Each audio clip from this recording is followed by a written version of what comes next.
No risk it, no biscuit.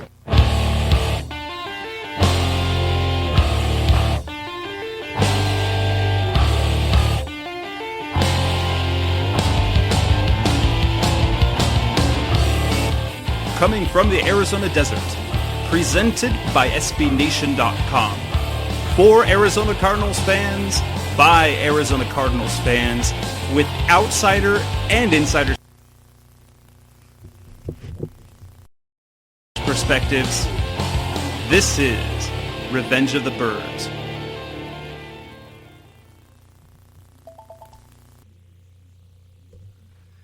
Hello, Arizona Cardinals fans. This is Jess from Revenge of the Birds Radio. I'm your host, and we are here for the All Cardinals show, here on a recording on a Tuesday night, as the Cardinals came away with another big victory, finishing off the Detroit Lions after a slow first quarter. They exploded for 28 points in the second and had forced five turnovers and rolled to a 42-17 victory over Detroit, improving to 4-1 in the season. So Seth Cox, who is on the line with me, and I are going to talk about, well, a whole bunch of Cardinal stuff, as it is the All Cardinals show this week. I'm talking about your 4-1 Arizona Cardinals. In terms of news, what's been going on? Yes, the Cardinals finished 4-1, but there's been some movement on the roster because of some unfortunate injuries. The Arizona Cardinals have lost 3 players to injury, 2 to injured reserve.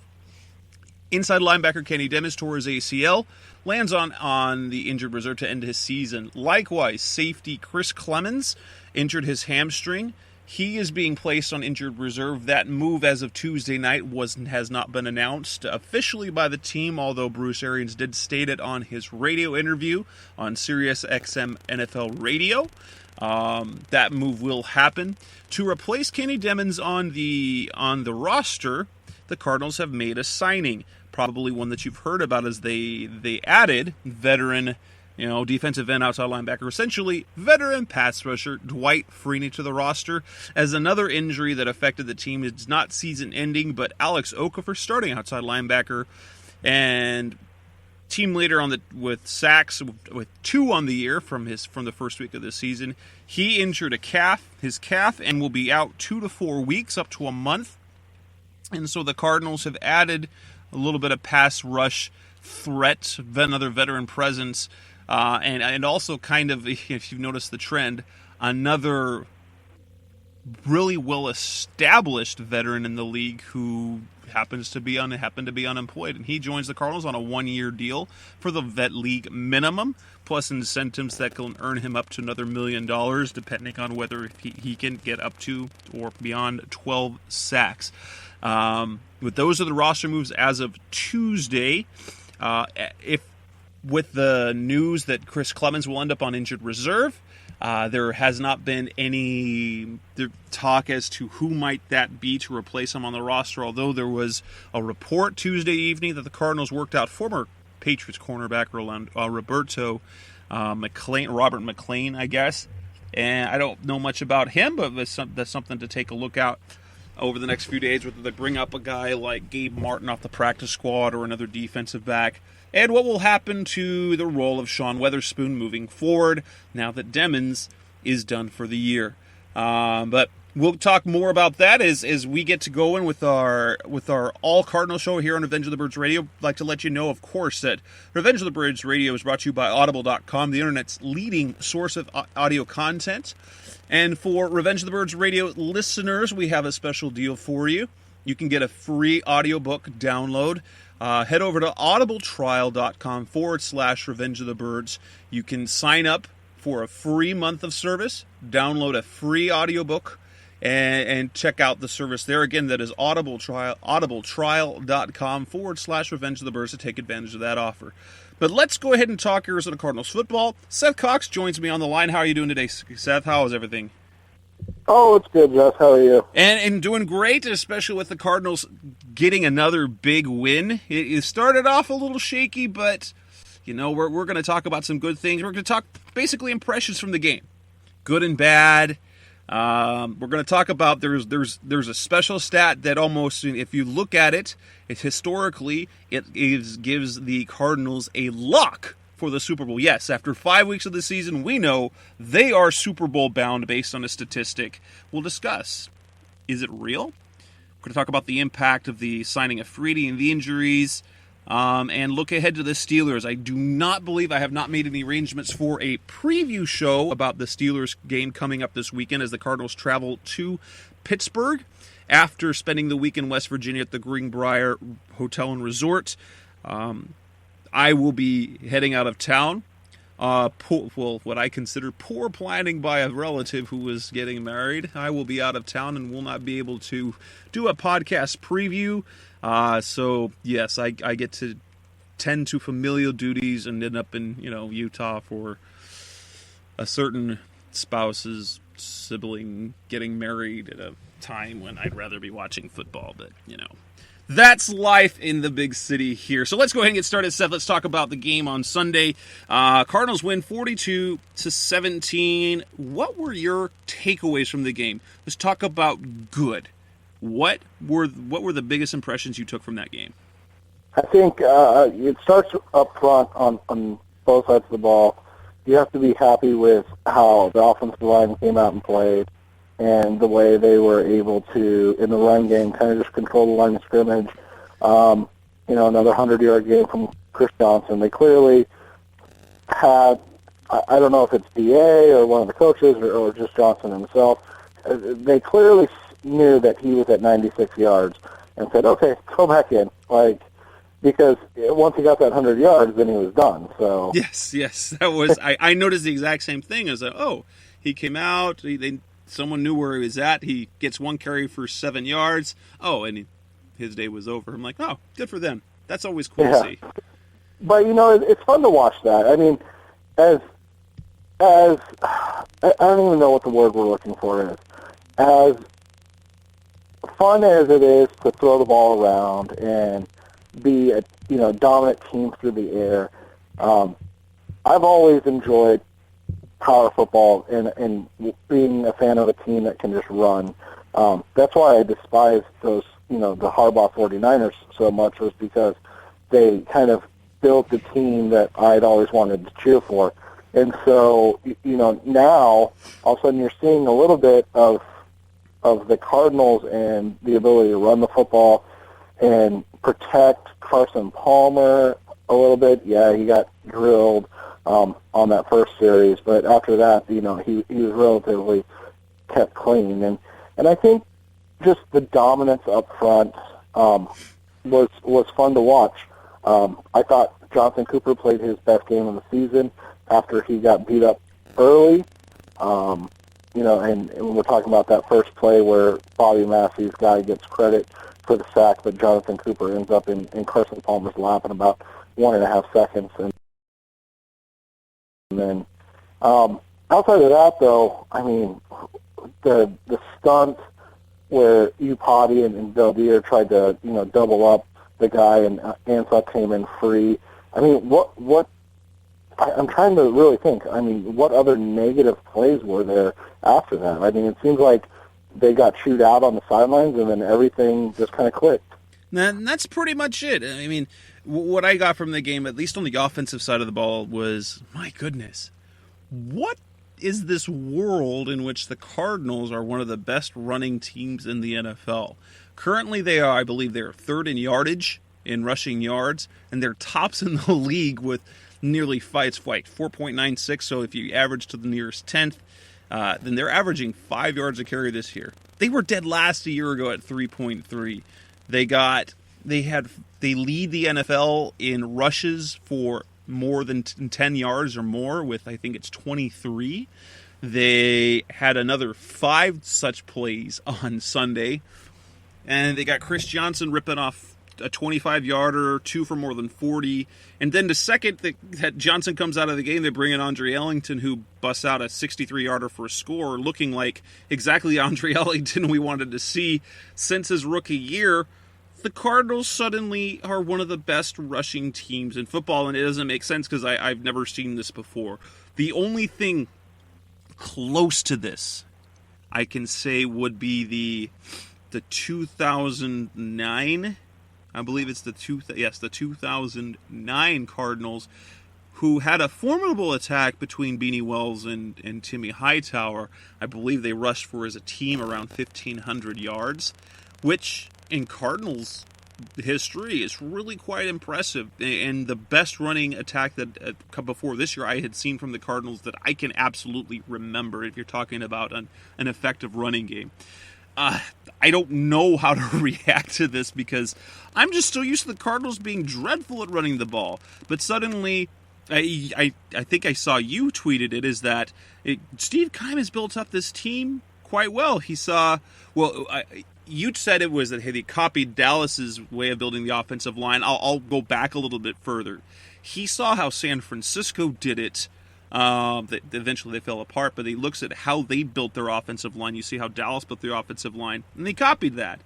He sees how Seattle does well with the defensive backfield. Well, they copy that. And so now you've kind of got the best of both worlds with a fantastic game. Turnovers on the defensive side of the ball. Oh, my heavens, they were just going after ball after ball. Tony Jefferson playing like a madman for some reason more than normal. Carson Palmer only having to throw 14 passes, only getting 3 touchdowns and 11 completions. I don't understand this. I mean, I've never experienced the Cardinals being this good. This is almost video game quality Cardinals.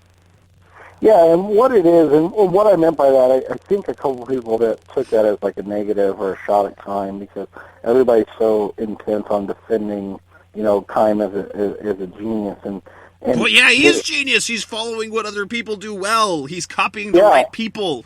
Well, exactly. It's a copycat league. So you do, you see what teams are having success, and you kind of build on that.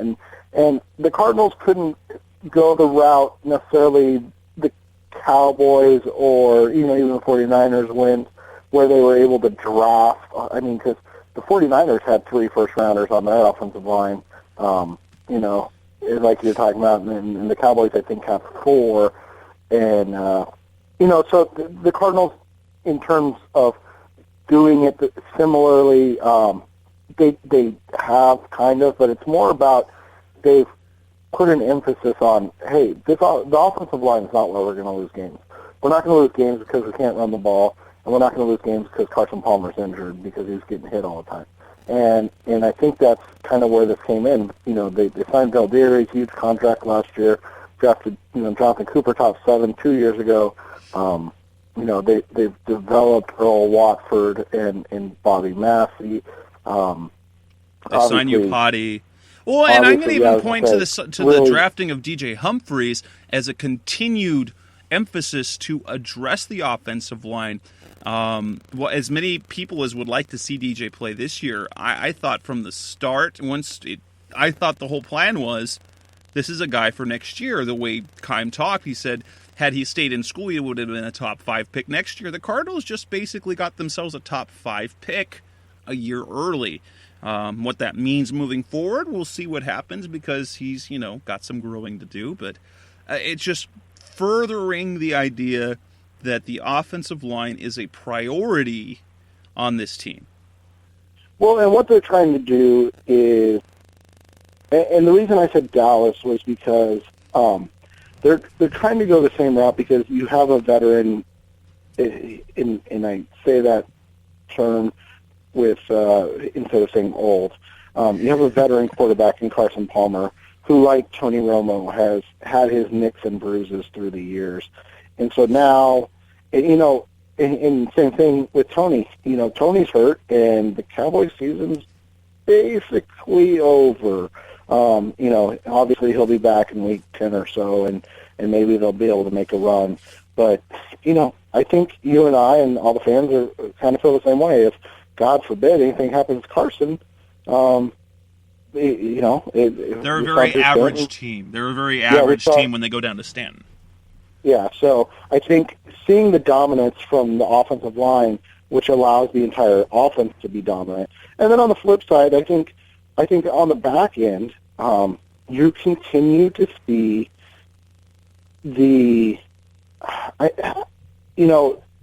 probably, maybe right now, the best secondary in the league. They haven't, I hate to take away from what they're doing, because I hate to, oh, they haven't really played anybody. But to be fair, they haven't really played a good quarterback yet.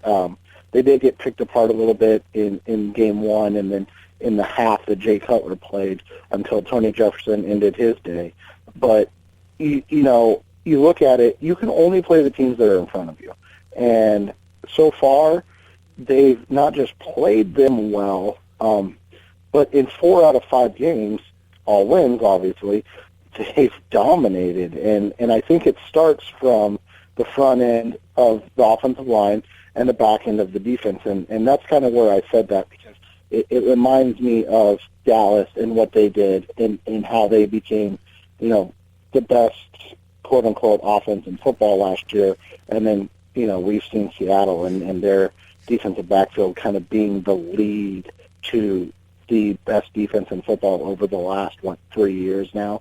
So it's a compliment, because I think Kime is mimicking what has been successful in the NFL, and in that he's created a team that is really, as we'll talk about in a second, really is a Super Bowl contender, barring any health issues. And you look at and it's really kind of interesting as you talk about that with the Cowboys, and you have a team that's kind of teetering as a very average team, but then they protect Tony Romo, and they become an elite team. And that's even with a shaky defense, and the Cardinals are doing it now with a very good defense, or a seemingly potentially great defense, and has played very well. But if we look on the others, is there anything out of that game that you look at and see as a negative takeaway? I can think of one, and that would be just that we talk about how good the offensive line is. Well, in comparison, I have to kind of put that in context. The Cardinals have always had bad offensive lines. Even their Super Bowl run with Kurt Warner, the statistics said that their offensive line was okay. But if you look at that line, I mean, when you have Levi Brown starting on a right tackle, and I can't even remember the name of the guy on the left tackle who was Mike Gandy. Oh yeah, and then journeyman at best. He was an okay starter. I mean, he was a serviceable starter in the league, but that wasn't a good line. That was an okay line.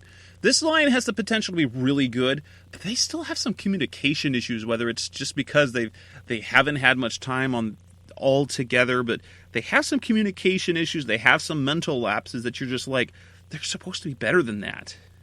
But, I think that comes from the right side a lot. I mean, yeah, Upati and Belbier got screwed up on that one, but I think that's a case of that was their second game together. I don't really count the preseason, because those guys have done so much in their career that they needed, they need actual game work, and so I think that was kind of what happened there. When you talk about the right side, and you talk about Jonathan Cooper, who's, we say this, I think, because partially it's true, but partially because we want to use this as an excuse for why it's true. But he's basically a rookie, out there, and so I think you're seeing the learning curves that come with that, and issues that can stem from that, and that really comes from the right side. A lot of the times, we've seen them get beat on a lot of different, kind of games over on that side. The Rams did it. Obviously, we saw it in this game where there was no game. It was just Jonathan Cooper getting blown off the ball, on that instance. And so I think when you just look at it overall, I think it's a growing thing on the left side in terms of just playing together. On the right side, I think it's just a growing thing in terms of maturity. I think we know what Bobby Massey is. He's going to have games like he did against the Lions where he's just kind of not good, but then he's going to have games where he is very good. And so, he's an average, and you put those things together, and that's what you get. He's an average right tackle in the league who's going to get paid a lot of money, and by a team not named the Arizona Cardinals, and And I think that's kind of where this ends. And so for now, I think you're going to see some struggles throughout until probably week 8, if because then it'll be about, 5 games in for Upati and Vildier together, and it'll be about 6 games in for Cooper and Massey together. And the one, I guess, good thing so far is you haven't had a lot of issues up the middle, and so that's been good. Where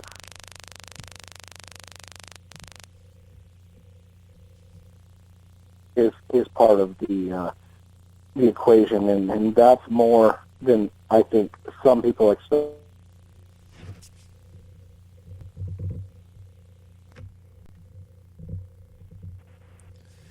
I lost you for just a second. Can you repeat the last little bit? You kicked out.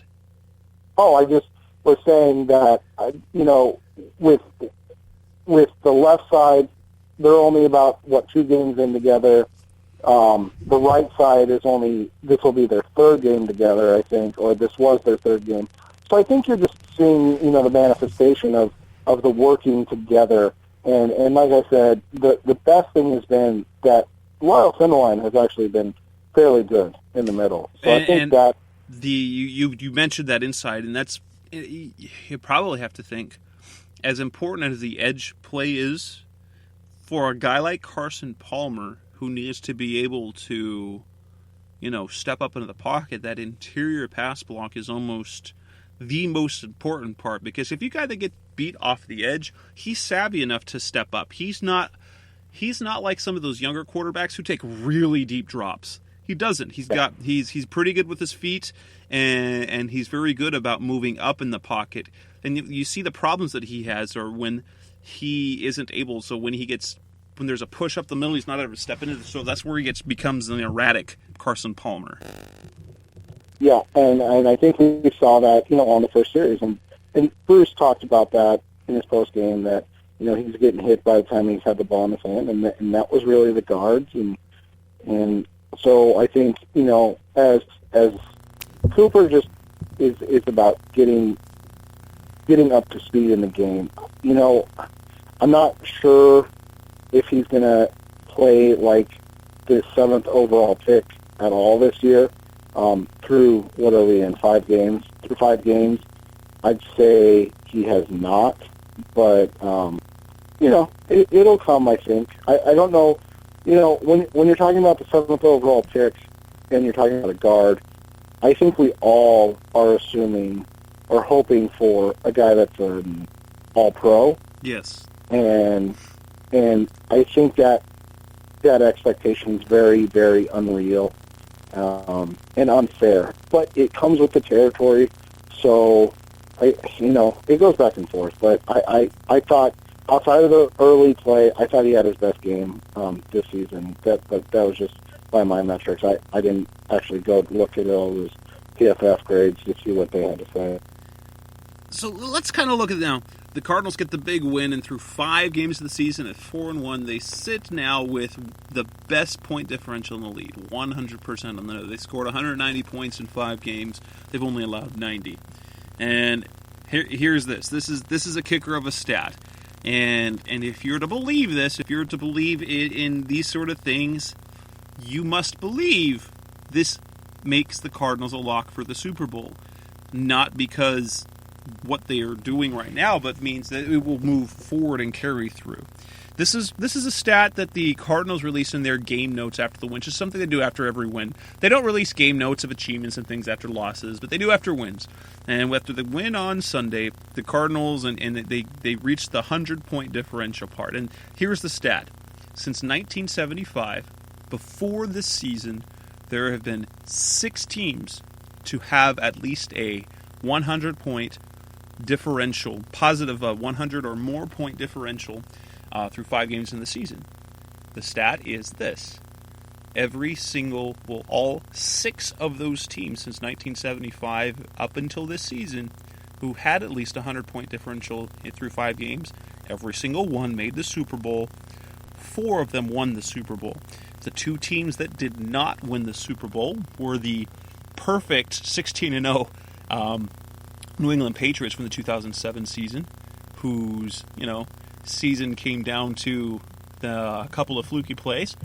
And then the previous year, when the Bears got off to that massively great start with Rex Grossman and then faltered in the Super Bowl, giving Peyton Manning his one championship. But that makes 6 for 6. 6 teams since 1975, so since before even I was born. I was born in 1977, so since that time, six teams have had a point differential of at least 100 points. 6 teams have gone to the Super Bowl. 4 have won the Super Bowl. And that includes a 1975 Steelers team who won the Super Bowl, the 1991 Redskins team. They had a 111-point differential. Green Bay, their championship with Brett Favre in 1996, they had a 101-point differential through 5 games. 1999, the St. Louis Rams, the greatest show on turf, 123-point differential. That is the record for point differential. The Bears in 2006 had 120 after 5 games, and the Patriots of that dominant team in 2007 was 117 up after 5 games. Now the question is this. Now, obviously as a fan you look at that stat and you're like, oh my gosh, this is historic, the Cardinals are doing it this year. But then you also think, wait, what if they don't? And they became that one team. So I want to look at it this way. Now obviously it's trending towards that.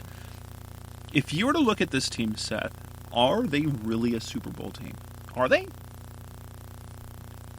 I think when you look at the NFL landscape right now, I think there's about 5 teams. I might be missing somebody, but there's about 5 teams that I would say have legitimate, I would put them as Super Bowl favorites, maybe.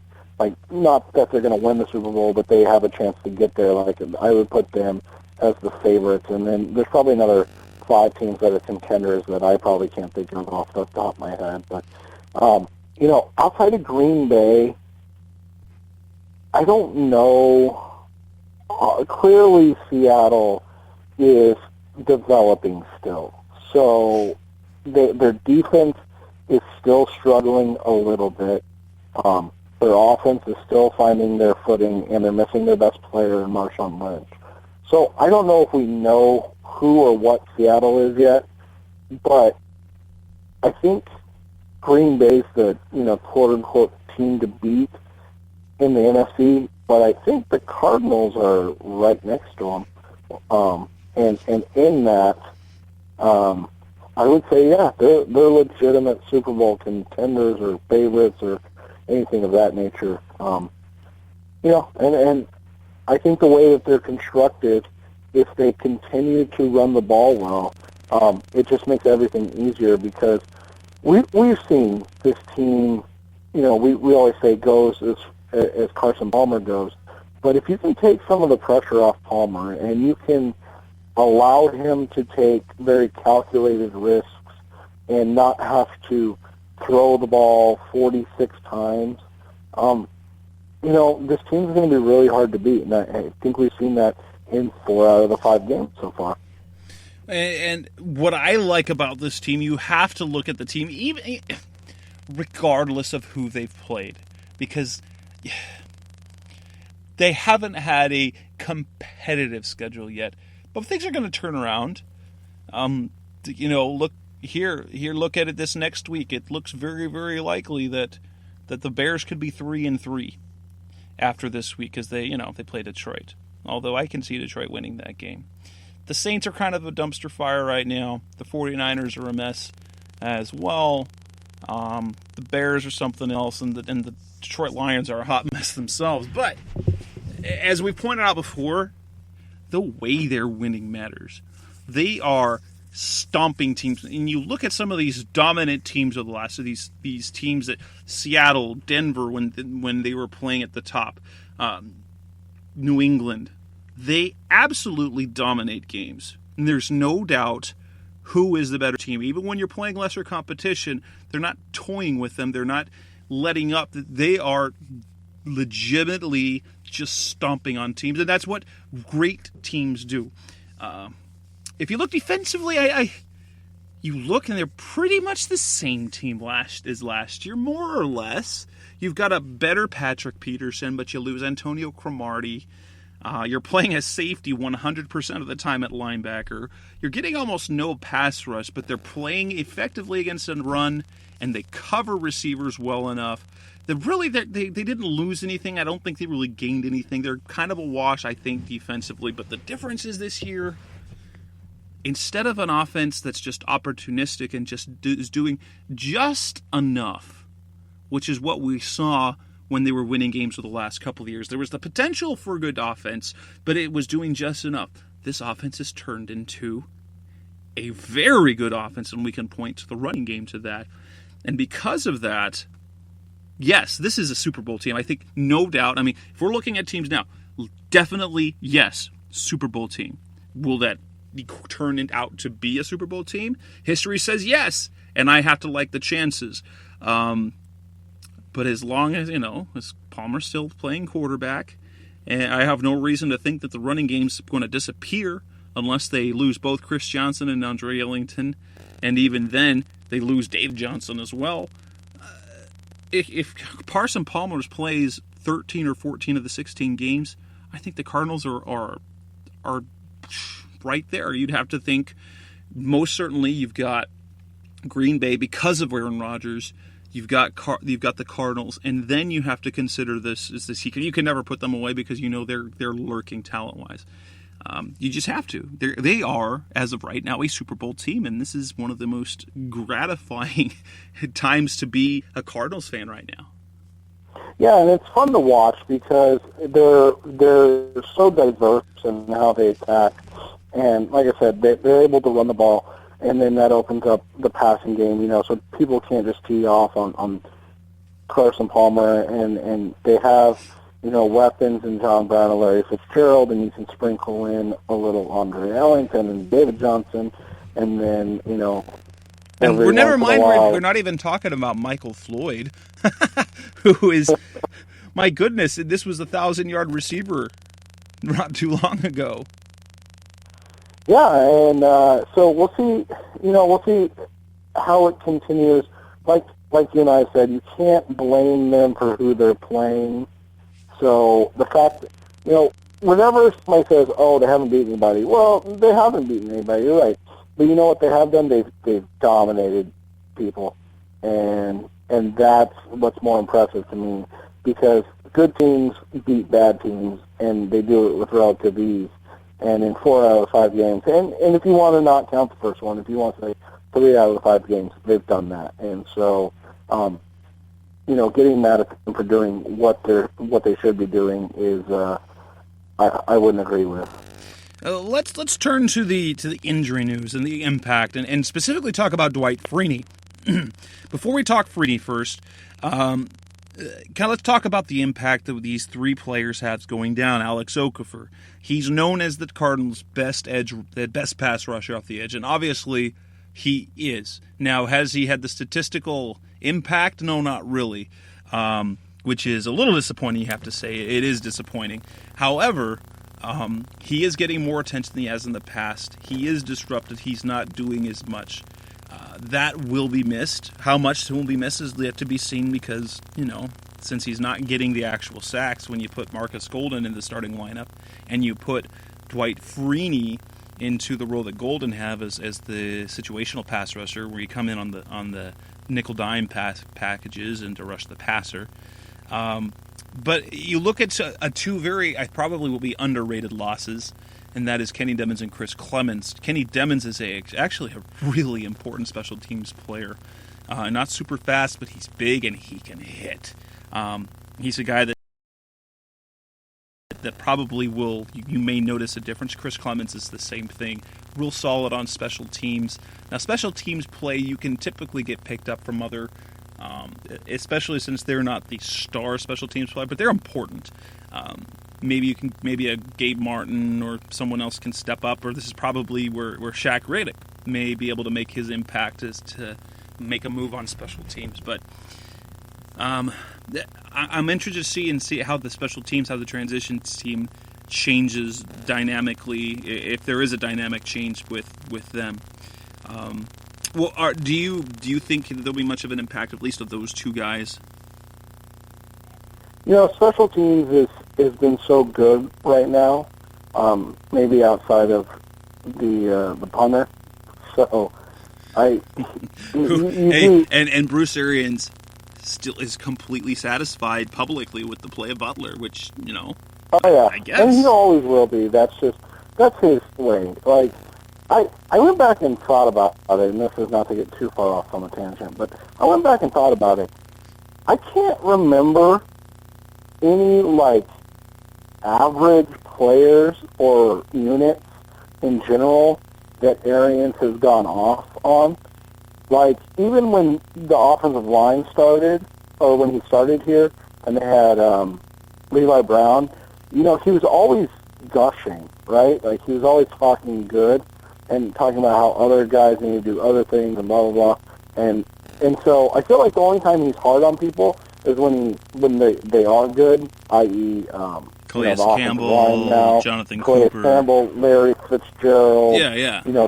Those guys. And the bad guys, he goes the other route, and he's like, hey, I'm completely happy with his performance.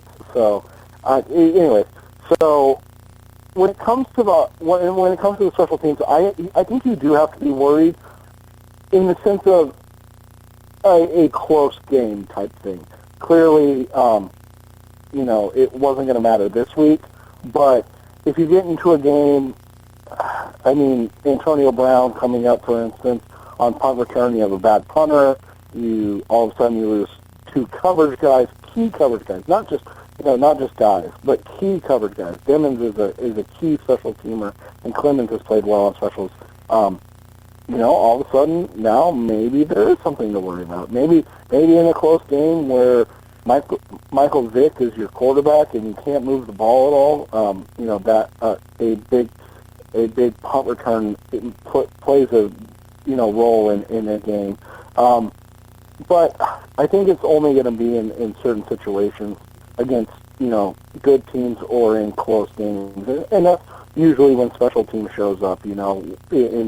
In close games. So as far as the outside linebacker thing goes, it's going to be interesting, man, because as you and I have talked about before, I'm not sure how good their linebackers are still.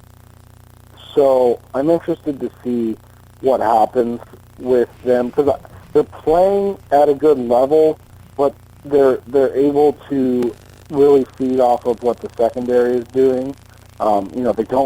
They don't really create any type of pass rush right now still. So we'll see what happens with more playing time. And this was something I brought up to you before the show.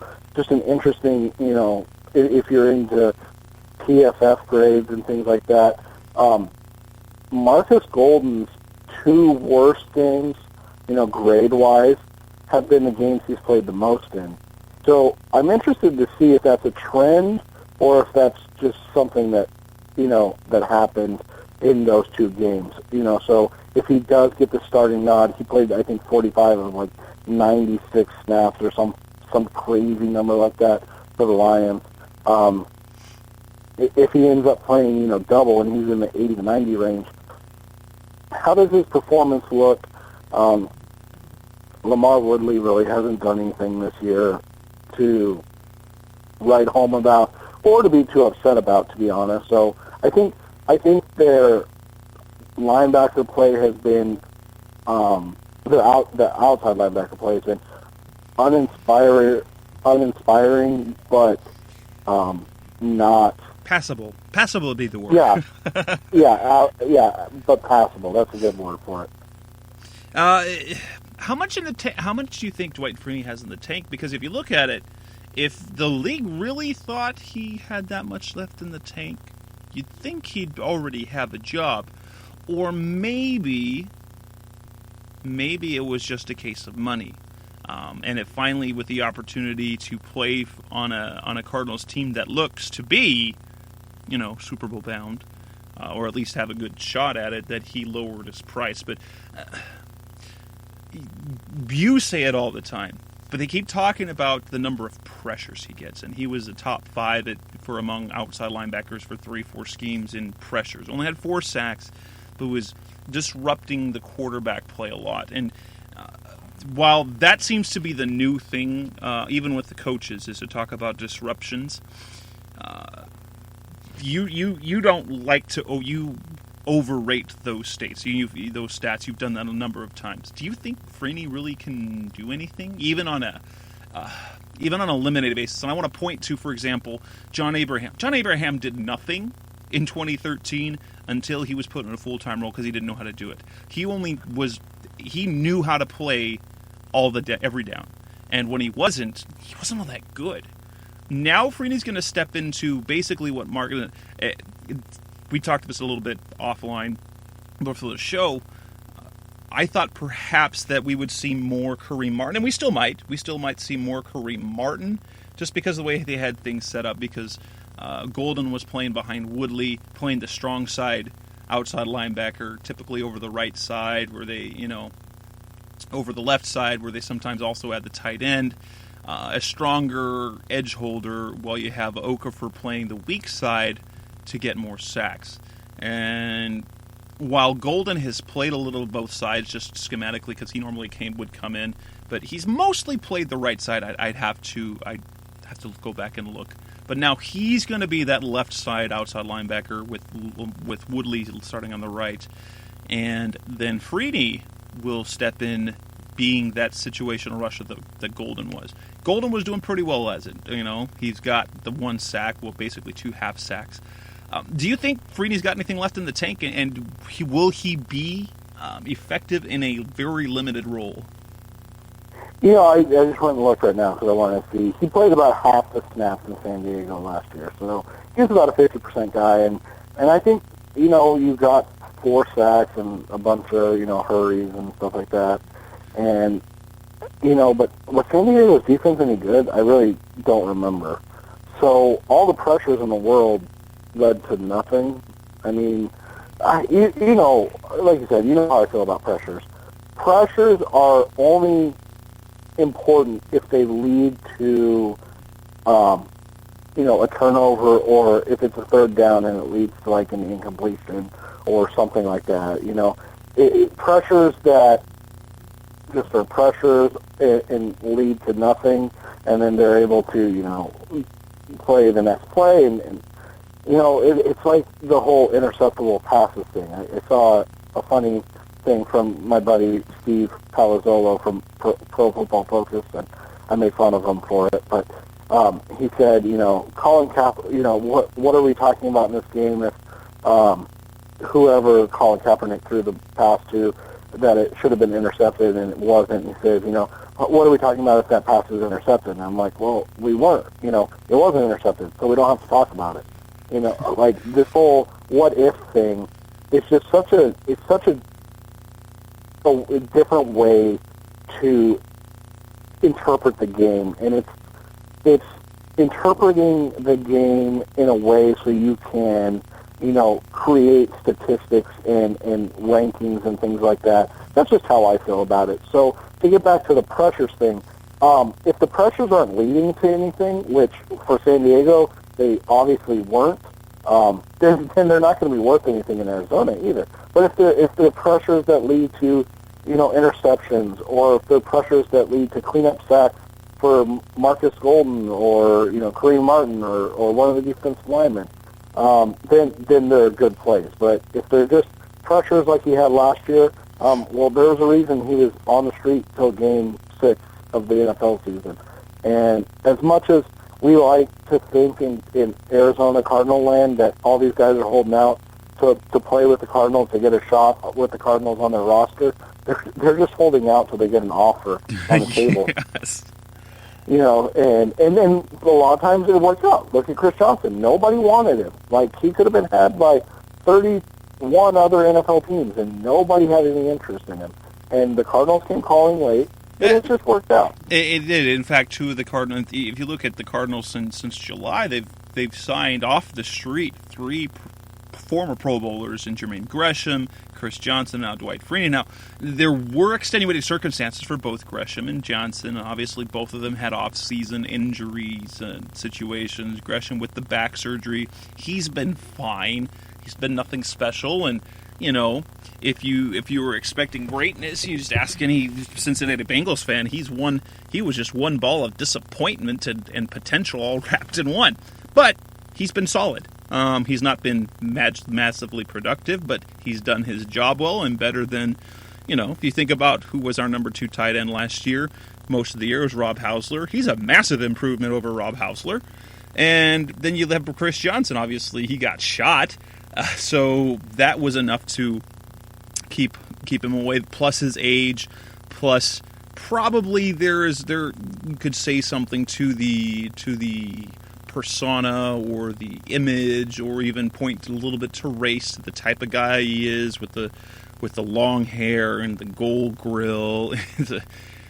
And so you got the grill, and so you've got a couple of things. And he was a backup last year. So why would you bring in a 30-year-old, shot in the shoulder, former star running back when 30-year-olds don't sort of tend to, fall off the table in terms of production? And we'll see with Freeney.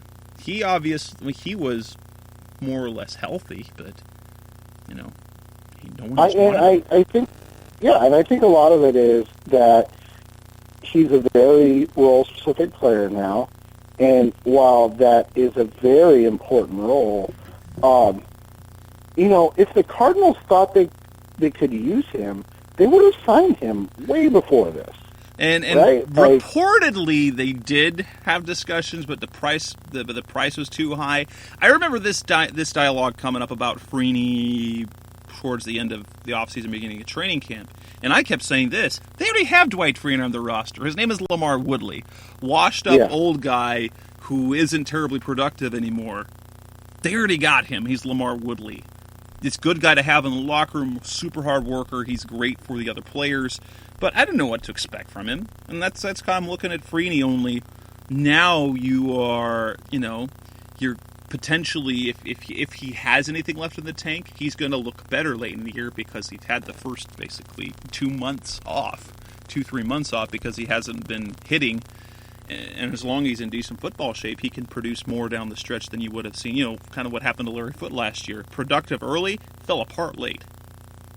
Yeah, and we'll see what happens because, as you said, if he comes in and, I'm not expecting him to even play this week. Maybe he does, but I'm not expecting him to play this week. But, if next week he plays and he's able to produce, in 15 to 20 snaps, he's able to get, those 5 mounted pressures on Joe Flacco, then maybe, you see a little more of him the next week. So we'll see what happens.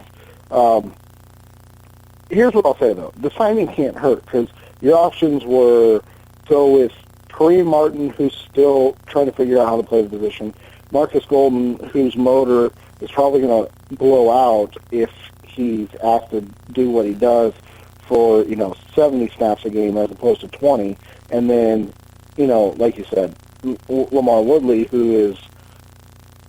by all accounts, already washed up. Yeah, I mean, he's there. Like I said, I'm not trying to take anything away from what he's done this year because he's been a very good team player and he's played well. And within the scheme, he does push the pocket. He does hold the edge.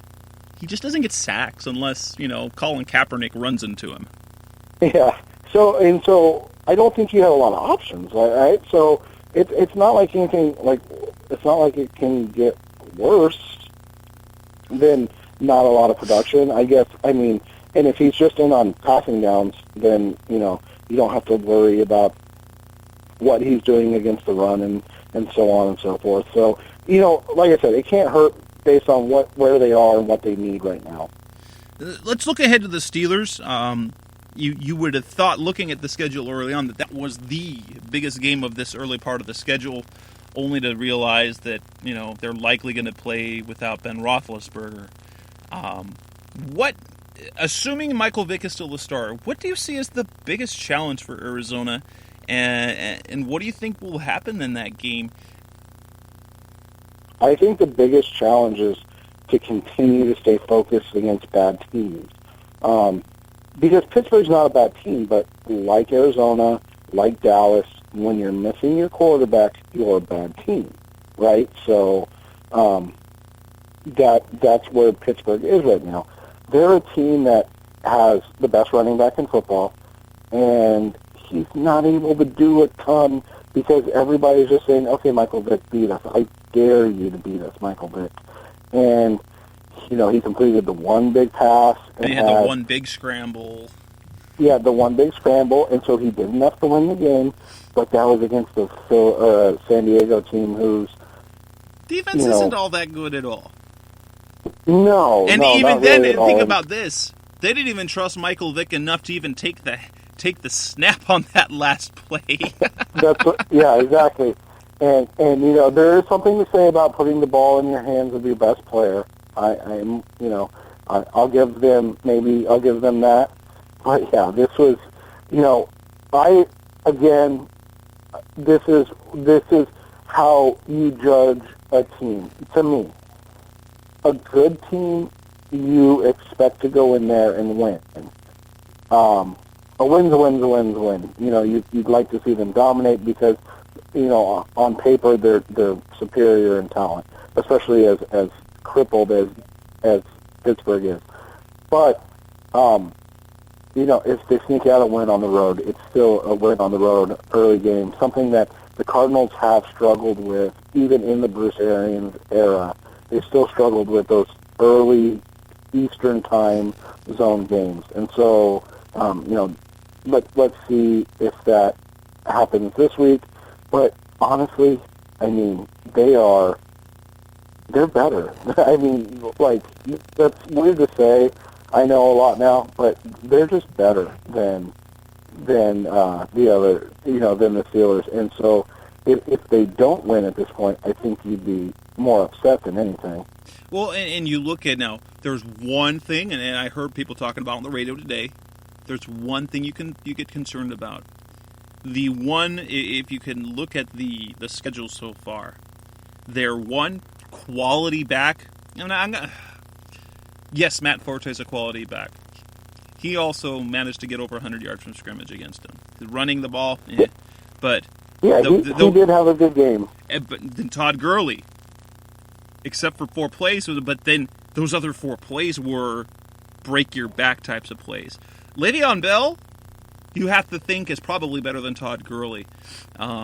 Now the Cardinals were playing from behind; they were getting a little desperate, and that and they got undisciplined gap-wise. They have to be. We don't know. We've seen the run defense be really good, but then we've seen breakdowns. If they can keep him in check, I'm not necessarily shut him down, but keep him contained, then they'll be in good shape. But if he has a Todd Gurley type game, anything happens. And I look at the team. Yes, if Ben Roethlisberger plays in that game, you consider it a toss-up game. That's a game where... Oh, yeah, definitely. But no Ben Roethlisberger. This should be a game that the Cardinals, especially because the Pittsburgh defense still is really not that good. They've shown flashes. They've got some talent, but they're not playing all that well. If you saw what San Diego was able to do, Phillip Rivers picked them apart. The Cardinals should be able to do the same thing. So in terms of the running game, as long as they don't dig themselves a hole, they should be able to control that game. Not necessarily blow them out, but at least control the game to where if they don't fall more than 3 or 7 points behind and they don't tie it up fairly quickly like they were able to do with Detroit, if they're able to play that sort of game, I think they'll have a solid 2-possession win. Yeah, and I think when you look at it and you talk about, Le'Veon Bell, I think the first thing that you have to think about with Bell that's going to be different than any other team that they've played thus far. Even the Bears with, the excellent Matt Forte, who you said, I think he had like 110 all-purpose yards or something like that, which was a nice game. They're going to give Bell the ball. Like, he's going to get 30 touches. So that's going to be interesting to watch because we haven't seen that in an opponent yet. So I think that is the one thing that you can be concerned about, because even if they're behind by 14, they'll still feed them the ball. They're still going to get Le'Veon Bell the ball. They're not going to let Michael Vick throw the ball around 40 times. Please let Michael Vick throw the ball 40 times. Yeah, I think you know what? Here's something that's kind of happened.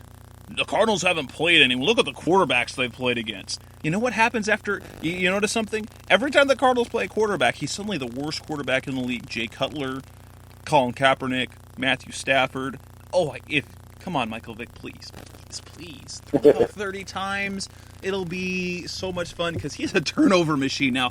Here, 5 years ago, I wanted him. Even in 2011, I said, no, see if we can get Michael Vick.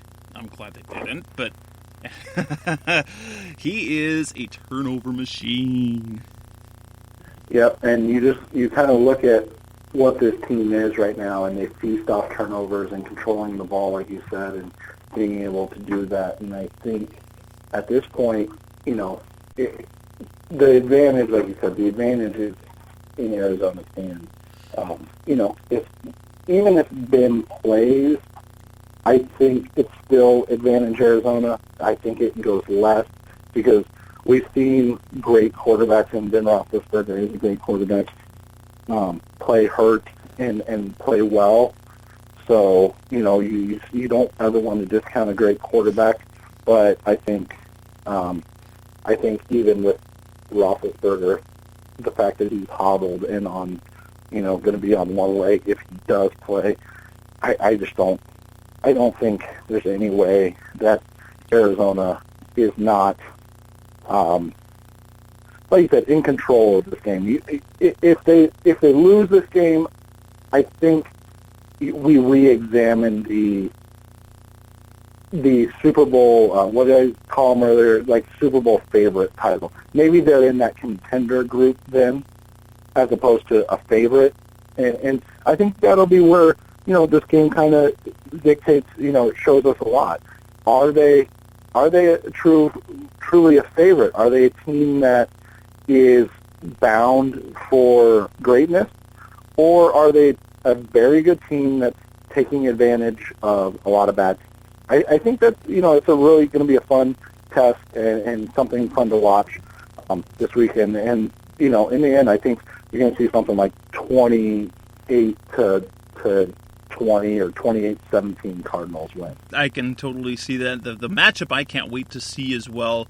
Patrick Peterson more than did his job against Calvin Johnson and got a call for a couple of really ticky-tack holding calls. I thought they were, at least the second one was absolute garbage. But otherwise, he had really a good game against Johnson. Antonio Brown, though, that's a completely different bear there. That's a completely different animal, and I want to see how that goes.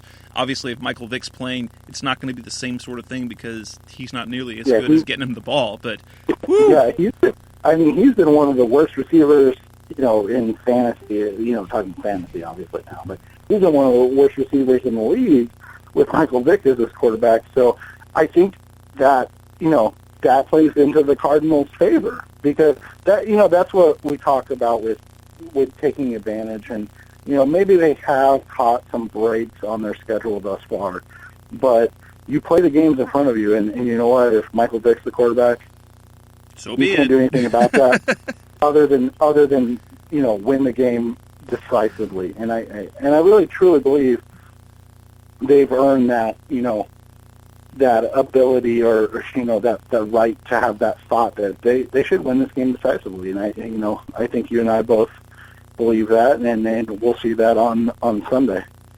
Well, and that should bring us to the end of another All Cardinals show. This is Revenge of the Birds Radio. We've talked Cardinals. Now, I don't believe we're going to have a preview show this week, so Seth and I did discuss a little bit of Cardinals-Steelers coming up, but that wraps up our latest All Cardinals show. We've talked about the good and the little bit not so good. We talked Dwight Freeney and more. Thanks for listening, Cardinals fans. You've had us for nearly an hour. We appreciate the listen. Make sure if you haven't already subscribe to us on iTunes or follow us on Blog Talk Radio, or simply become a member of RevengeOfTheBirds.com and become part of the community.